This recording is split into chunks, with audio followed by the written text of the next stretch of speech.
ખેડા જિલ્લામાં 90 લાખ રૂપિયાના વિદેશી દારૂ પર ફર્યું બુલડોઝર। અલગ અલગ પોલીસ સ્ટેશનમાં ગુનાઓમાં પકડાયેલા વિદેશી દારૂનો નાશ કરાયો। લીંબાસી, માતર, ખેડા ટાઉન અને મહેમદાવાદ પોલીસ સ્ટેશન વિસ્તારમાં પકડાયેલ દારૂનો નાશ કરાયો।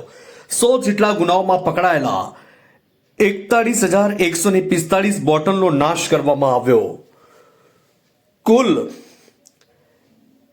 91,57,791 રૂપિયાનો અલગ અલગ બ્રાન્ડનો વિદેશી દારૂનો નાશ કરવામાં આવ્યો। ખેડા પ્રાંત નડિયાદ ડિવિઝનના ડીવાયએસપી સહિત અધિકારીઓની ઉપસ્થિતિમાં દારૂ નાશ કરવામાં આવ્યો। અલ્તાફ શેખ, કપડવંજ। મારું નામ Suraj Gautam Kumar Barot, sub divisional magistrate Kheda.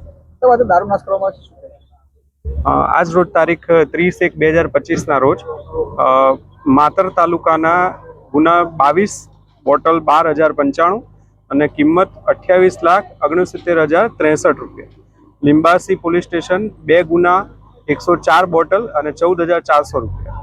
Kheda police station 33 ગુના 15,007 બોટલ અને કિંમત 42,47,750।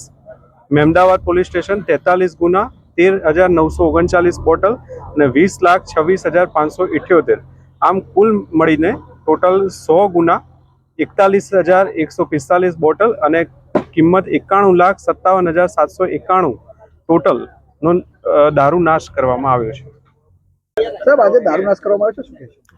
આજે ખેડા હેડક્વાર્ટર ખાતે નામદાર કોર્ટમાંથી જે પ્રોહિબિશન પકડાયેલ મુદ્દામાલ હતો એની મંજૂરી મળી જતા માતર, લીંબાસી, ખેડા અને મહેમદાવાદ પોલીસ સ્ટેશનના કુલ 100 જેટલા ગુનાનો મુદ્દામાલ જે હતો, બોટલ જે કહેવા જઈએ તો 41,145 બોટલો, જેની કુલ કિંમત 91,57,791 રૂપિયા થાય છે, એટલી કિંમતનો મુદ્દામાલ એ પોલીસે અને સાથે સાથે એસડીએમ સાહેબ અને નશાબંધીના અધિકારીઓની કમિટી રૂબરૂમાં નિયમ અનુસાર નાશ કરવામાં આવેલ છે અને પંચનામા નિવેદન નાશ કરવામાં આવ્યું છે।